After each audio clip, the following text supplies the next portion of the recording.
Capítulo 13. Kagome nunca antes había visto una arpía, pero cuando la primera de las criaturas aladas emergió de la niebla, lo que vio no se parecía en nada a lo que esperaba. El cuerpo de la criatura era el de una mujer, largo, delgado y con abundantes curvas. Pero donde el cuerpo transmitía una imagen de belleza, las feroces garras en lugar de manos y pies y las afiladas plumas se extendían desde los brazos de la arpía para formar sus alas. Dijo claramente que la criatura era un depredador. Y una mirada a su rostro fue todo lo que se necesitó para saber que esta criatura era una bestia salvaje. Sus ojos, muy abiertos y fijos en su presa, ardían en rojo como el fuego del infierno. Y alrededor de su rostro, en lugar de cabello, llevaba una corona de serpientes silbantes. La arpía se zambulló fuera de la niebla, plegando sus alas hacia atrás para ganar velocidad en su picado. Como un halcón que se abalanza desde lo alto para atrapar un ratón en un campo, la arpía tenía la intención de capturar a su presa. Pero Kagome había sentido el acercamiento de la criatura, y con su guía, Sesomaru pudo interceptar el ataque. Su látigo de ácido salió disparado con una velocidad y precisión imposibles, cortando la cabeza de la bestia en el segundo en que estuvo dentro del alcance de su visión. Sin embargo, lo que habría sido un golpe mortal para una criatura viva no tenía el mismo poder contra los muertos. La arpía chilló, un grito terrible y penetrante cuando su cabeza se separó de su cuerpo para caer en la niebla. Pero incluso sin cabeza, la criatura permaneció en el aire, con los brazos extendidos para que sus alas atraparan la corriente ascendente. Continuó su camino hacia ellos, sus garras traseras agarrando hacia afuera en un intento de capturar a su presa. Sesomaru se movió para arremeter contra la criatura de nuevo, pero un grito frenético de Kagome lo obligó a sintonizar. «¡Detrás de ti!», le gritó a Sesomaru en advertencia antes de soltar su flecha para acabar con la arpía sin cabeza. Kagome esperó solo lo suficiente para estar segura de que la arpía había sido asesinada por su golpe. Satisfecha cuando vio el cuerpo de la criatura derretirse en cenizas brillantes, volvió su atención a Sesomaru. Se sorprendió cuando lo vio estirar las garras para desgarrar la carne de una de las bestias pájaro mientras luchaba por mantenerse en el aire con una sola ala, antes de darse la vuelta para administrar el mismo tratamiento a la segunda. Su veneno devoró la carne muerta de sus oponentes, liberándola de las bestias en fétidos globos que salpicaron las rocas de abajo. Pero aún así las criaturas continuaron su lucha, ajenas al desastre de sus cuerpos, y se movieron para atacar de nuevo. «¿Qué estás haciendo?», Kagome siseó mientras ensartaba otra flecha y la lanzaba a la arpía más cercana, derritiéndola en ceniza brillante como la anterior. «Este no es momento para jugar». «Apenas estoy jugando, Miko». Sesomaru le informó con un gruñido bajo mientras se alejaba de la quemazón de la ceniza pura que caía sobre su piel mientras soltaba simultáneamente su látigo de ácido para cortar la segunda ala de la arpía final y enviarla contra el suelo. «¿De verdad crees que puedes matarlos de esa manera?», preguntó Kagome mientras se acercaba a la criatura caída. Todavía estaba tratando de levantarse del suelo incluso sin brazos y con una sección media tan corroída por el veneno que sus piernas apenas estaban unidas. Sacó una flecha de su carcaj y se arrodilló junto a la bestia que luchaba, sacándola de su miseria con una sólida sacudida de energía pura que atravesó la madera.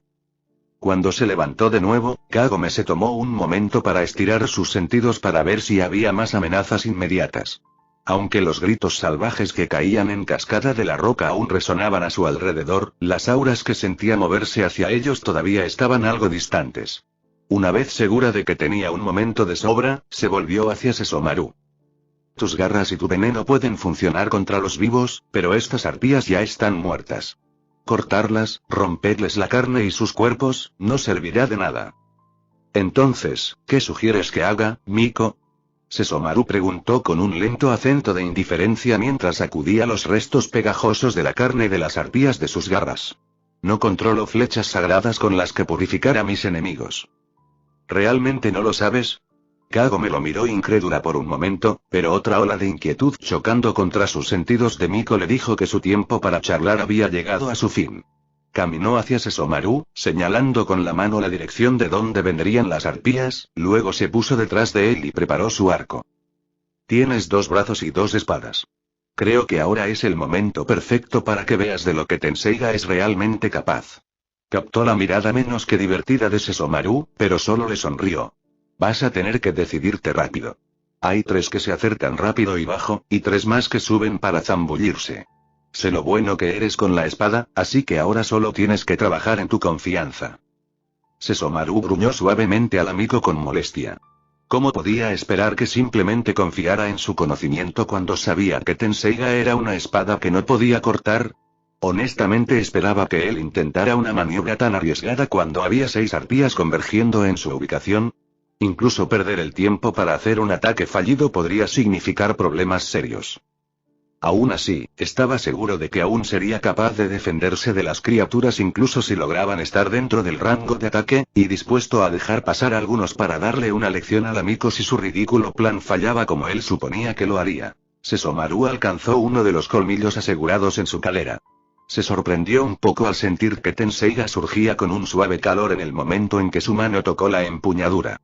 Y mientras sacaba el colmillo y comenzaba a cantarle en su pulso resonante, comenzó a preguntarse si era posible que el amigo tuviera más conocimiento del colmillo de su padre que incluso él.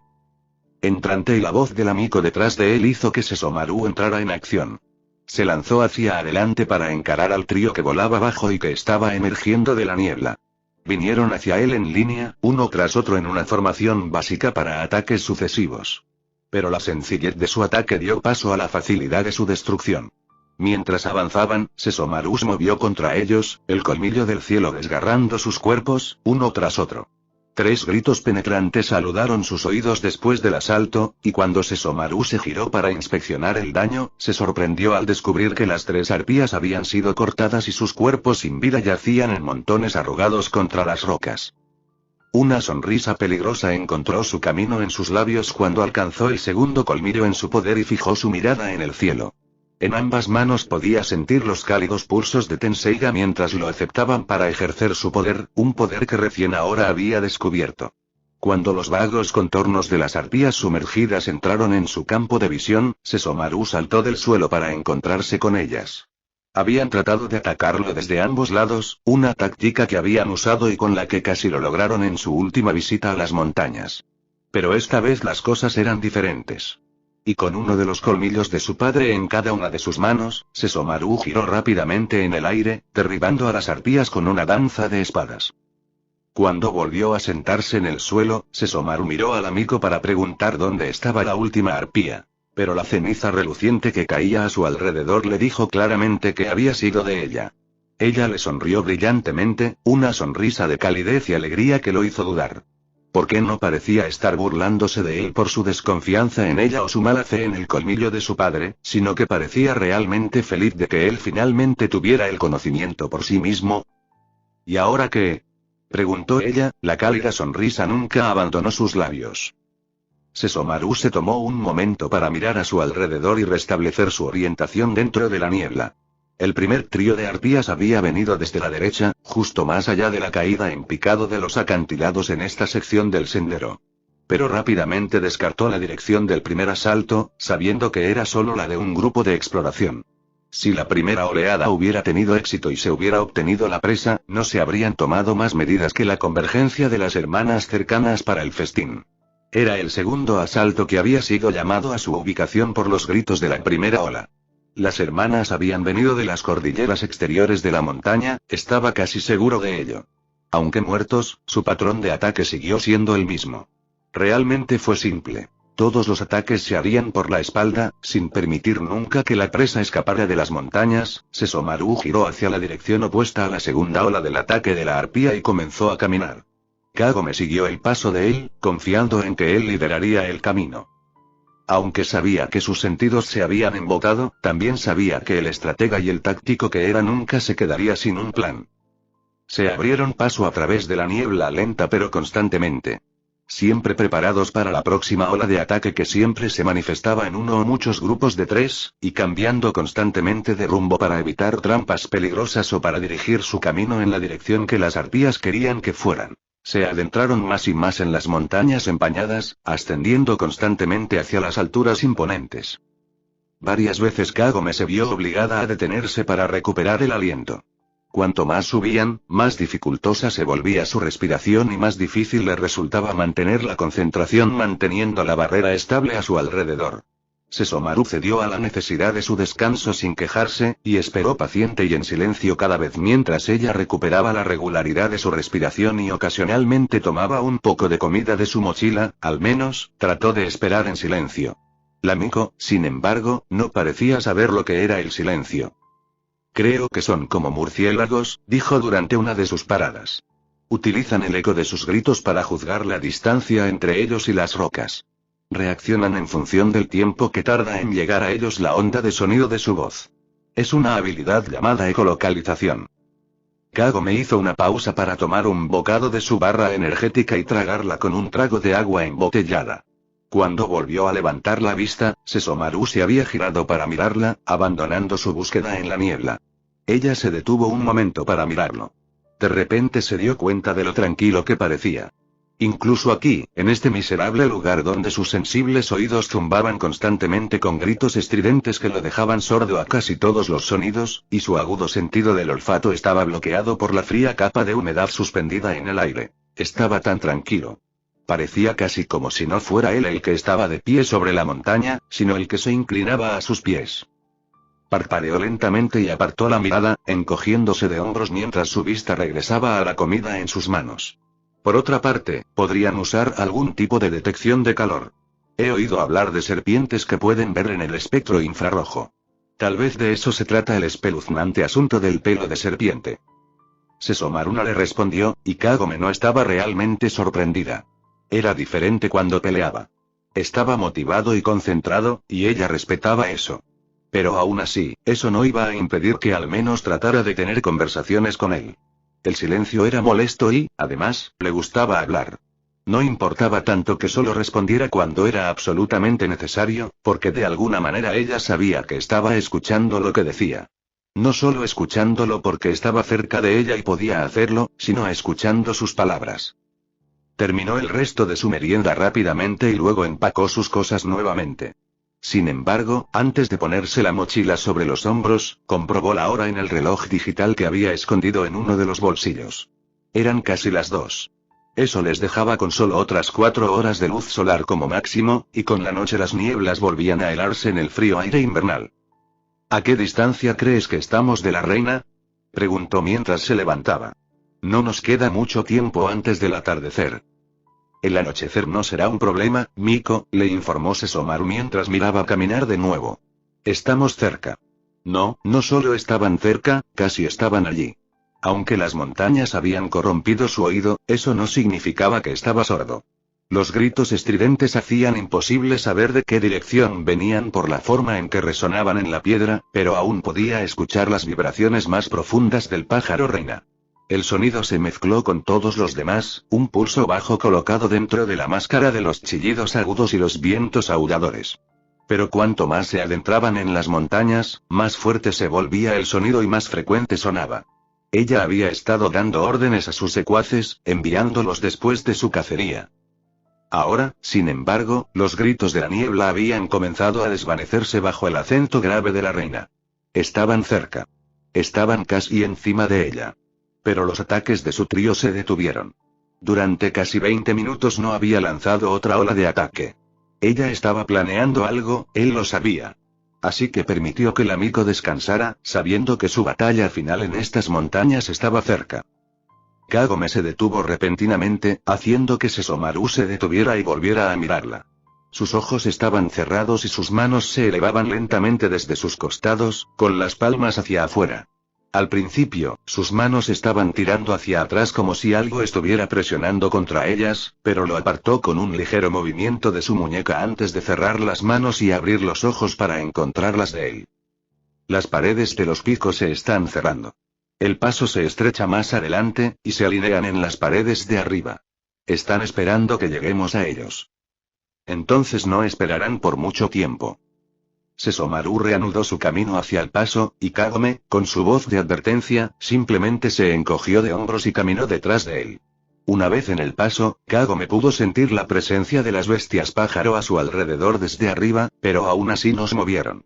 Mantuvieron las alturas de los picos a la espera de que sucediera algo. Entonces lo hizo. Se oyó un eco de martilleo contra la piedra.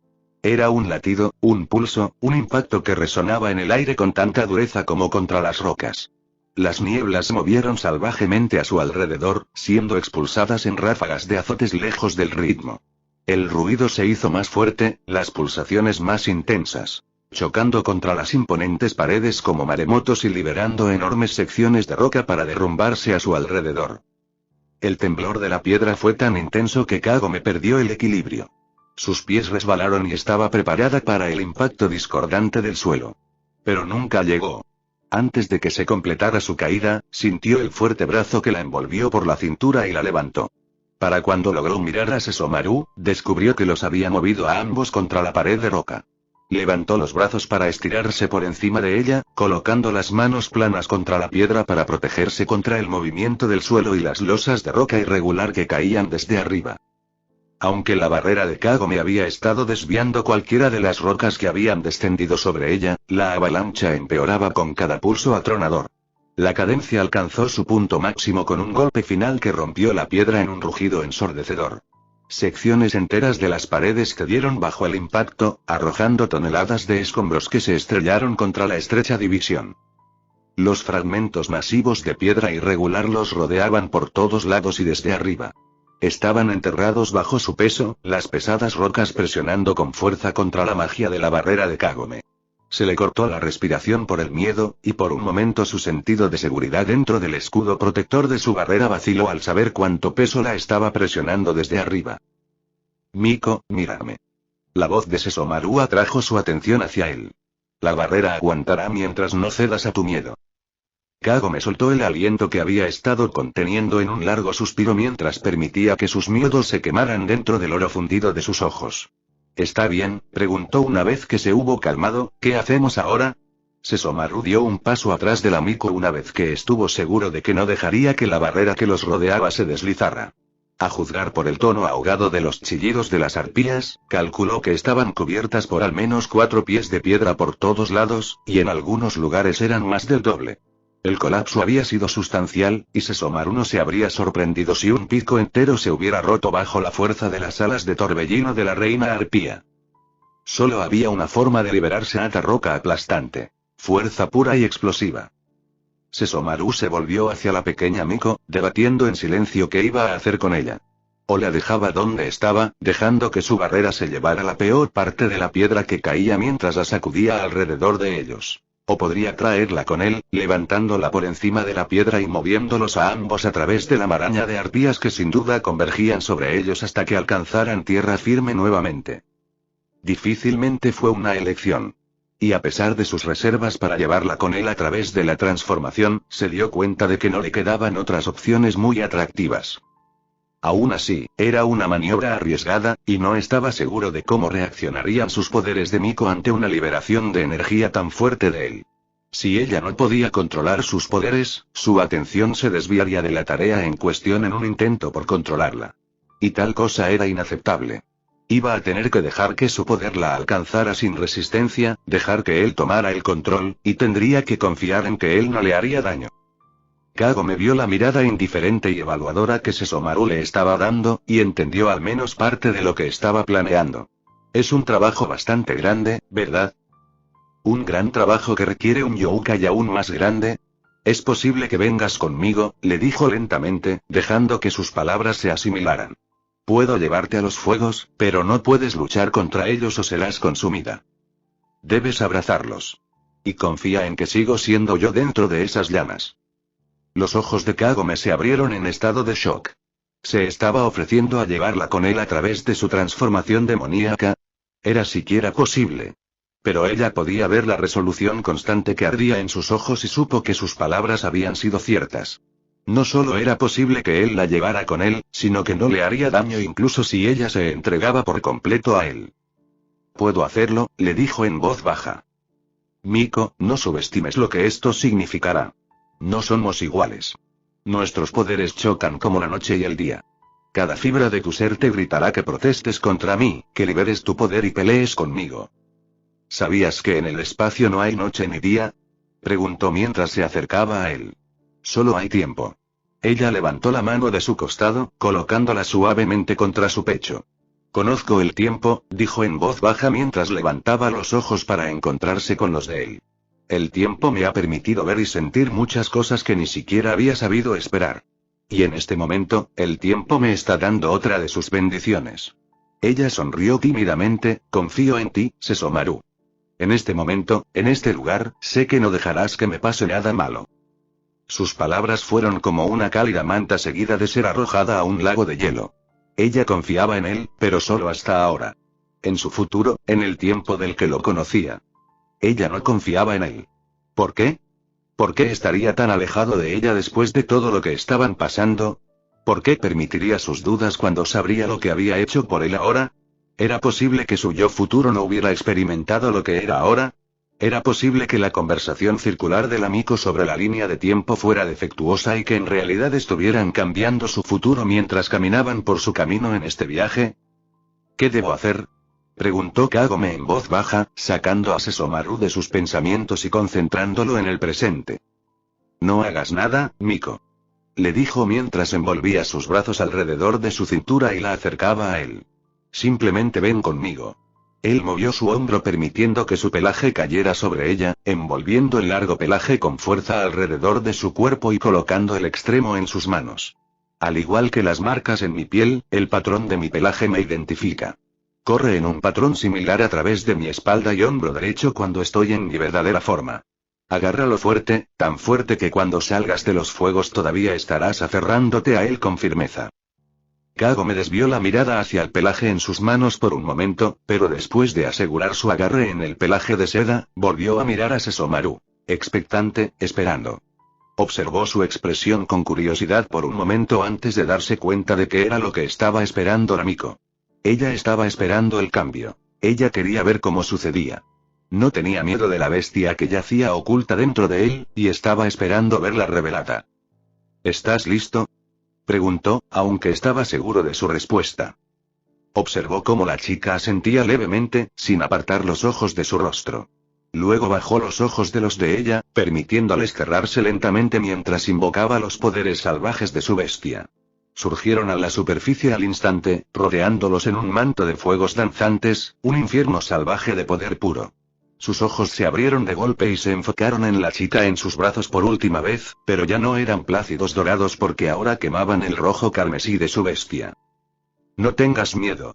Su voz era profunda y áspera, con un trasfondo pesado de la bestia en movimiento, los componentes de su piel brillaban al rojo vivo mientras se retorcían y alargaban en tiras irregulares que abrían caminos profundos a través de su piel, y sus dientes se habían alargado y separado para dar distinción a cada uno de sus mortíferos colmillos. Pero Kagome no tenía miedo.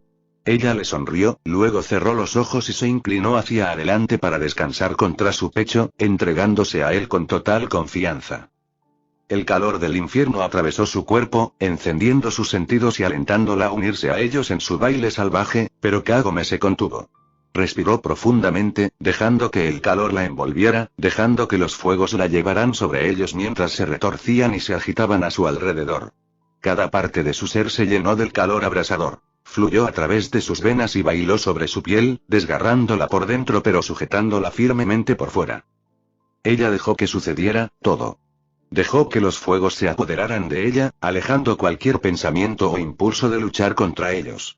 Le dio la bienvenida al poder hambriento, su ráfaga salvaje la trajo a la vida, se llenó de su propósito, intención e imparable voluntad, se deleitó con él a medida que crecía hacia su liberación final. Y cuando se liberó de todas las restricciones que se lo impedían, ella aulló triunfante. El aire entró en sus pulmones en una sorprendida aspiración.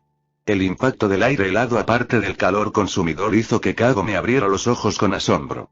Cuando lo hizo, se encontró sentada encima de la enorme forma de Youka y de Sesomaru, con las manos aferradas con fuerza al pelaje que le recorría los hombros.